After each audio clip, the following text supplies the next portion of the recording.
Dom here from Essential RC. Thanks for tuning in for another flight test. I've got here the RC factory Gripen from our friends at aerobatx.co.uk, aerobatx.co.uk, and they do all the RC factory models, but I was quite taken with this. So it's a pusher, obviously. You can get it in two power configurations. You can get it as with a single motor on the back, or you can get it with a motor on each of the elevons. So you have kind of this thrust vectoring effect in pitch, but if you want thrust vectoring in yaw, then you add differential thrust, and that's easily done on the TX16S on Edge TX. I didn't know how to do it. I had to look up RC video reviews, great channel on YouTube if you want to learn how to do different things in Edge TX. Not as straightforward as I thought it was, but once you've programmed it once, you'll be able to use it with anything else. Like there is a Hobby King do a seaplane that has a motor on each of the wings, and you might want to set up differential thrust to do turning on the water rather than just relying on the water rudder. So I'm definitely going to use that trick in the future. So Trev, you're on camera, you put this together. Yep. How easy to put this together from the kit you get in the box? Very, very easy. There was hardly any carbon you have to put in. Some of the indoor 3D planes have loads of little carbon riggers even.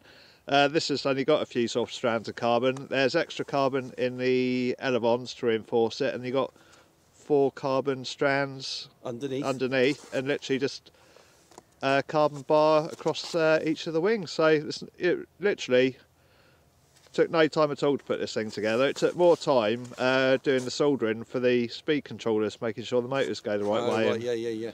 That's where the time took. Yeah, you've got to extend the wires. Because they give you, with the power set, they give you 2 propellers that are for contra rotating, yes? Yep. So, yeah, it's literally the wiring took longer than actually to put the plane together. So, oh, well, that's good. Yeah. And you use, what glue did you use to put this together? I used, I can't remember, is it Deluxe Materials? Deluxe Materials do a glue for... Yeah, Fame to Fame it is. For EPP, I think this is, and you could use Yoo-Hoo Pour. Yeah, Yoo-Hoo Pour. You can even, I think in the instructions, they kind of recommend like Fame Safe super glue for a lot of the joins. With a bit of kicker. Yeah, so it's quite versatile actually, what you can build it with. So I'm using a 4MAX 3S 11.1 volt 1300 pack, and you see where it is. It's I've just used a bit of Velcro to secure it on the side for now, because I want to check that the CG is correct. CG is there. The plan suggests, the manual suggests it's a little bit further forward, doesn't it? Trev, but we've gone with there. Yeah, it seems to. And the recommended battery is actually an 800, isn't it? A smaller battery, which would even have to go further forward. So in this case, more weight is better. I think they are slightly out with the battery, to be honest, with the battery spec and the CNG. Quite a wide range. Yeah. Okay. Right, so all good. We're ready to fly for the first time. Yeah. Well, good luck. I've got the differential thrust switched off, so we'll just take off and trim it out, and then do some tricks.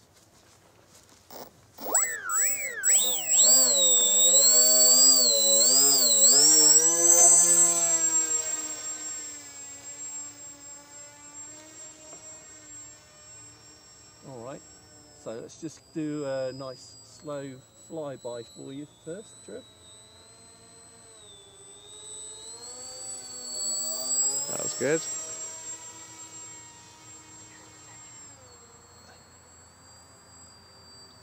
You can hear that you're not using much throttle on it. Oh, no, it's just about a third, I would say, cruising along. And it's very sensitive on roll.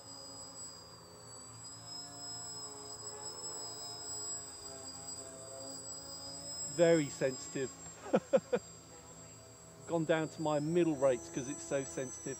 Right, so actually, if I fly out this way, so we'll try some tight loops to start off with. I'm on my middle rate, staying reasonably high because it's the first time I've done it, doing it, so here we go.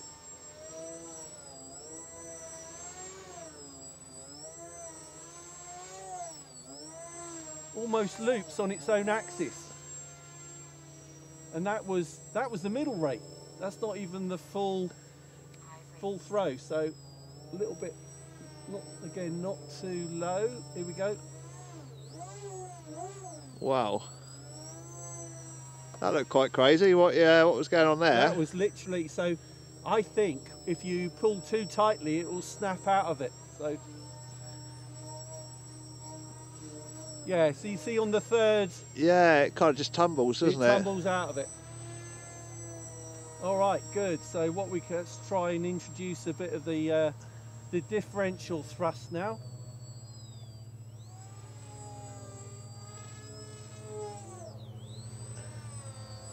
So again, it's snapped out of that. It's learning how much to use. So I'm guessing this is all. That looked good. And again, you need a bit of height to recover. Have you ever flown anything like this before, Dom? I've flown thrust vectored planes before, yeah, jets and stuff, yeah.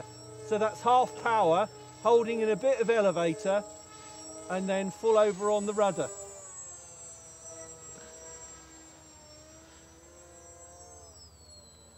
But it's very effective.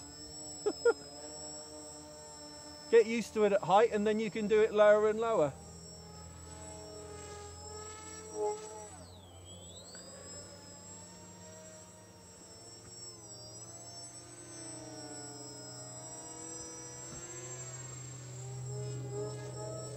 Let's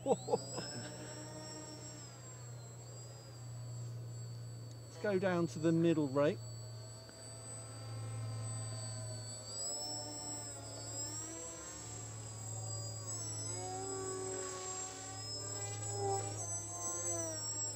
See, it's really learning how much to use to get it to do it.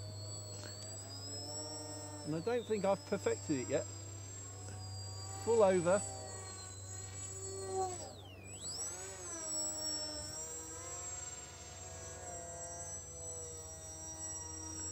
Let's do some more loops.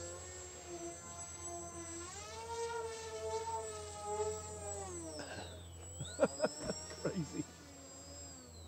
All right, we'll land.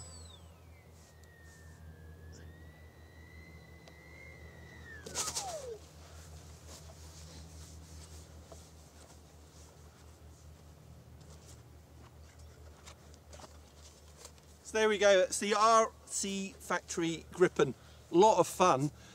You can do things with this you won't be able to do with any other model. Well, maybe a very expensive turbine jet with thrust vectoring, or a good EDF with thrust vectoring. Aren't too many of those about, but absolutely fantastic. It's going to be a lot of fun, very simple to put together, as Trevor said, and available from aerobatex.co.uk. The link is in the video description and the pinned comment. Thanks for watching. Trev, thanks again, mate, for filming and putting these together. That's all right, it's good fun. And we'll be back soon on Essential RC. Bye.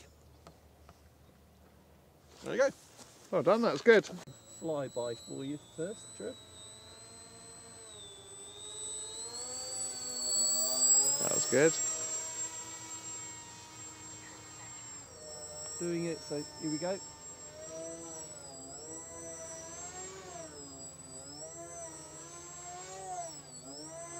Almost loops on its own axis. And that was the middle rate.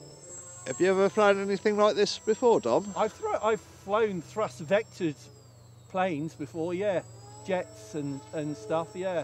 So that's half power, holding in a bit of elevator, and then full over on the rudder.